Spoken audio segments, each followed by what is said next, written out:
welcome back to my channel. Last episode I talked about how to grow microgreens, and this episode I was going to discuss 5 reasons of why to grow microgreens. First, let me tell you a little bit of how I discovered microgreens. My husband wants to go sailing around the world, and I thought that was a great idea, but I'm a little concerned, or I was concerned, of how I would get fresh food if we're on passage. So that's when I thought about it and discovered microgreens. Okay, so here are 5 reasons why you should be growing microgreens. Number 1, you can grow in small spaces, like I mentioned before, on sailboats. If you're living in an RV for 6 months, it just takes a small space to grow some good healthy vegetables.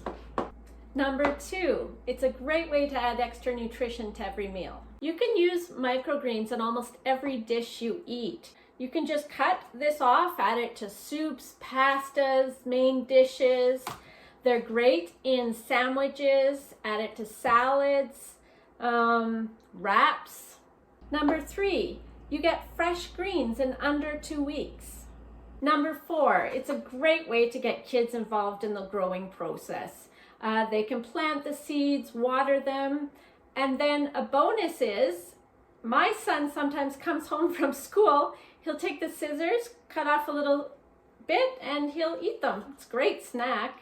Number 5, you can have a fresh garden all year round. And an extra added bonus, you could keep your cat stocked with catnip.